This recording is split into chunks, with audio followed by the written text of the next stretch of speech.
ভয়ানক আদেশ দিল পুতিন। বিশ্বের ক্ষমতা চাইছে রাশিয়া।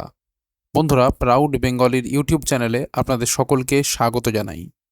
সারা বিশ্বব্যাপী এখন চলছে যুদ্ধের পরিস্থিতি। একদিকে ইসরায়েল প্যালেস্টাইন যুদ্ধ যেমন চলছে, অন্যদিকে তারও আগে থেকে চলছে রাশিয়া ইউক্রেন যুদ্ধ। আর এই দুই যুদ্ধতেই তৃতীয় পক্ষ হিসাবে ঢুকে পড়েছে আমেরিকা ও ন্যাটো দেশগুলি।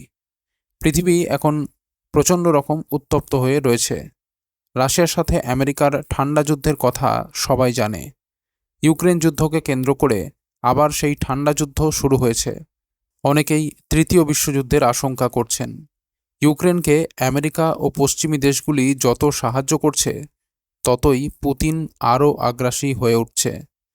এই যুদ্ধের শেষ কবে হবে সে বিষয়ে কেউ জানে না, তবে বিশ্ববাসী চিন্তার মধ্যে দিন কাটাচ্ছে।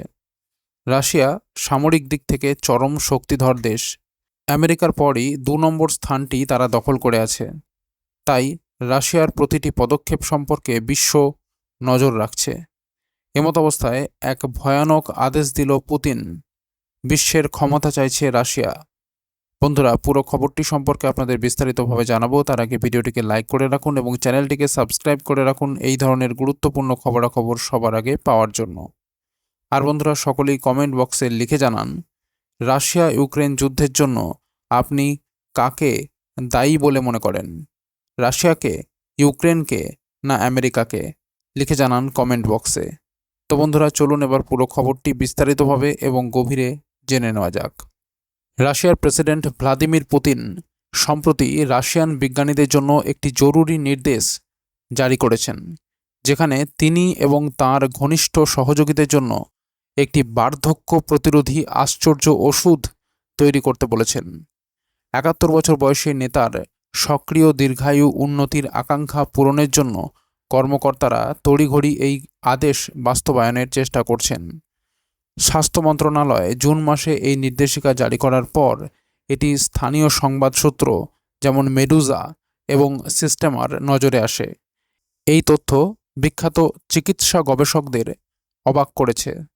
স্বাস্থ্য মন্ত্রণালয়ের এই হঠাৎ চিঠি, যা দ্রুত বার্ধক্য প্রতিরোধ গবেষণায় দাবি জানায়, তা বিশেষজ্ঞদের মধ্যে উদ্বেগ সৃষ্টি করেছে। একটি সূত্র জানিয়েছে, সবচেয়ে বড় বস একটি কাজ নির্ধারণ করেছেন এবং কর্মকর্তারা এটি বাস্তবায়নের জন্য তড়িঘড়ি করে। আমাদের সব উন্নয়ন তাড়াতাড়ি পাঠাতে বলা হয়েছে। চিঠিটি আজ এসেছে, কিন্তু সব কিছু গতকালই পাঠাতে হয়েছে। এই তাড়াহুড়ো পুতিনের দীর্ঘদিনের বার্ধক্য প্রতিরোধের প্রতি আগ্রহের প্রতিফলন, যা এখন সক্রিয় জীবনের বছরগুলি বাড়ানোর আবেশে পরিণত হয়েছে।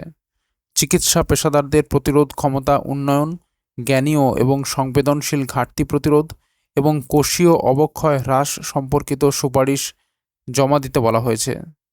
বায়োপ্রিন্টিং হলো একটি নতুন চিকিৎসা প্রযুক্তি যা নিয়ে গবেষণা করা হচ্ছে। পুতিনের ঘনিষ্ঠ সহযোগীদের মধ্যে রয়েছেন বিদেশমন্ত্রী সের্গেই লাভরভ, ফেডারেল সিকিউরিটি সার্ভিসের প্রধান আলেকজান্ডার বোর্টনিকভ, সিনিয়র উপদেষ্টা নিকোলাই পাত্রুসেভ, এসভিআর-এর প্রধান সের্গেই নারিস্কিন এবং রাশিয়ান সেনেটের স্পিকার ভ্যালেন্টিনা মাতভিয়েঙ্কো।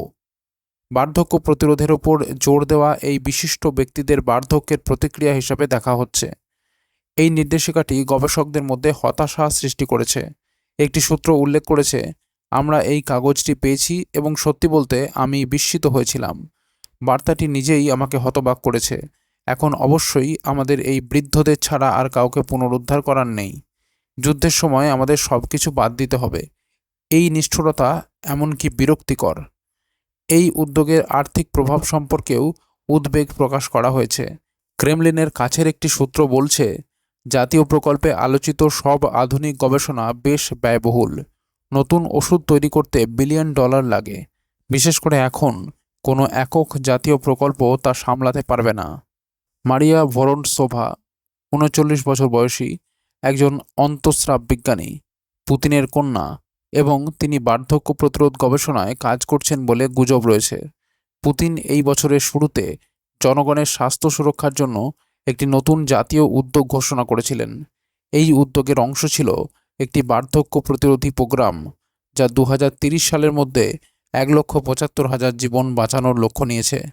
এই প্রচেষ্টা ইউক্রেনের চলমান সংকটের সাথে সম্পূর্ণ বৈপরীত্যে রয়েছে। তো বন্ধুরা, এই ছিল পুরো খবরটি যদি গুরুত্বপূর্ণ মনে হয় তাহলে অবশ্যই লাইক এবং শেয়ার করতে ভুলবেন না, আর চ্যানেলটিকে সাবস্ক্রাইব করে রাখুন এই ধরনের গুরুত্বপূর্ণ খবরাখবর সবার আগে পাওয়ার জন্য।